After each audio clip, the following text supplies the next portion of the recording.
Well, thank you, Chairman Coons, and it's wonderful to join you and the rest of my colleagues on this committee. I also want to thank Ranking Member Graham for his leadership, and Administrator Powell, thank you for your testimony and for being here today with us. Before I get to the questions I wanted to ask, I just wanted to follow up on a couple of points that Senator Graham made. One is on the pull factor that he was talking about. That's such a major driver of the massive amount of illegal immigration that we're seeing with our border having collapsed in the southern part of the United States. I recently took a trip to Guatemala and to Mexico. I met with the president of Guatemala. I met with his foreign minister. I met with the foreign minister of Mexico, with the economic minister of Mexico. They were very clear with me that the world listens when America speaks, and that the messages that come from Washington are being marketed by coyotes. They're marketed to the most vulnerable parts of their population. The coyotes are saying, look what's being said here in Washington. If I win my election, you'll be treated better. $15 an hour minimum wage, $1,400 checks to illegal immigrants.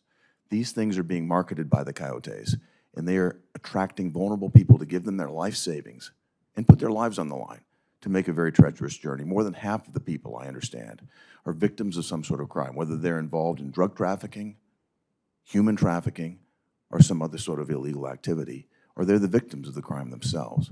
So our neighbors to the south of us are very upset with us for creating this pull. And they were very clear to me that we have a very significant role to play. I was there to convey the urgency of the situation from America's standpoint, from the United States Senate standpoint.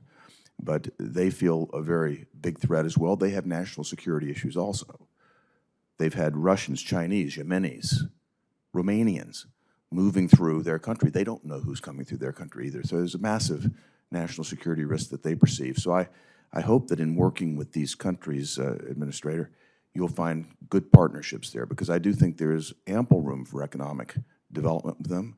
They want to partner with us. They need help on the rule of law. They need infrastructure. I think they will welcome the type of partnerships that you're building with the Development Finance Corporation, and we have a role to play there. But first and foremost is we need to secure our border, and we need to bring some rational behavior into the system. So there is a very urgent crisis brewing there, and I appreciate everyone's attention to that here, even though it may be outside your immediate remit. I just want to follow up on that. The other point that Senator Graham made regarding our aid to Gaza right now, I share the same concern that Gaza is controlled by Hamas and other terrorists. And I'm very concerned that the funds that we send to them, now Secretary Blinken has increased that number to over $300 million, that those funds could be very easily misappropriated by those groups that control the area.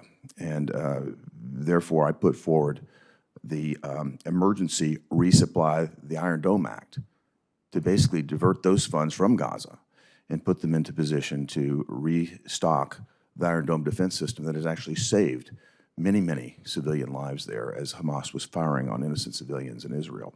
So I am very concerned. I appreciate your acknowledgement of the importance of the Taylor Act.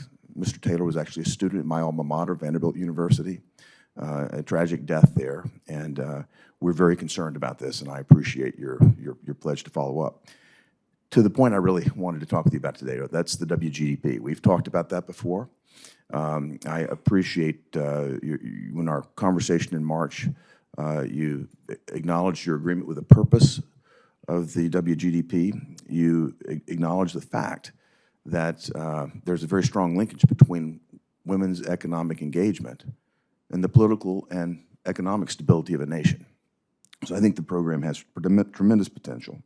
As you remember, the WGDP was established in 2019.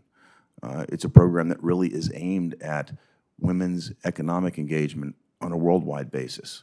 And it looks to use several tools. One is to engage women in the workforce and to remove the barriers that often exist there.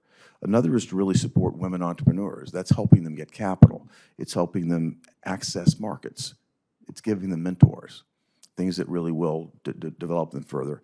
And also it's about removing the laws and the practices that interfere with women's economic empowerment in those nations. And I applaud all of those goals, as I know you do. The goal at the time it was set back in 2019 was to have 50 million women engaged in the program by 2025. And in its first year, 12 million women already engaged. So I think it has tremendous potential. And I would look forward to hearing your plans now, Administrator, for how you'd move forward with the program. Thank you. I remember our phone call and our follow-up very well on this, and you know, I've only been in the job a few weeks, but do have a sense of the impact that it's had. Also, the popularity of these programs, as you indicated. I actually did not have that the figure of 12 million engaged already. I think the aspect of it that is the toughest nut to crack, but I'm very glad you emphasized it, is this question of gender norms and the legal and regulatory environment, and how this fund can help secure progress in those domains. I think we're looking forward, you know, to continuing these programs in workforce development, entrepreneurship. Again, looking at the normative environment, we have a longstanding commitment to women's economic empowerment at the agency. And I think what I'm looking to do, and I really appreciate you as being such a spirited champion of these efforts, but is thinking about how these tenets also just get mainstreamed throughout all of USAID's programming, you know, whether it's dealing with, you know, agricultural settings or education or small business or the DFC, how we look out for, again, finding female-run businesses, small businesses, and so forth internationally. So I don't have granular detail to offer you at this point. I'm more familiar with it than I was when we spoke, but I think it received $100 million in its first 2 years, and we're looking at continuing, again, the programs that comprise it. Well, I'm glad to hear that. And when you talk about the tenants moving through the entire program, I couldn't agree more, but I don't want to lose focus on this program. I think it's an extremely valuable program, and I don't want to see it dissipate or dilute. I would love to work with you on concentrating it, and to the extent legislation can help bolster this, I look forward to working with you and your team to do that as well, because I'd like to see this really deepened and expanded. Thank you, Senator. Thanks very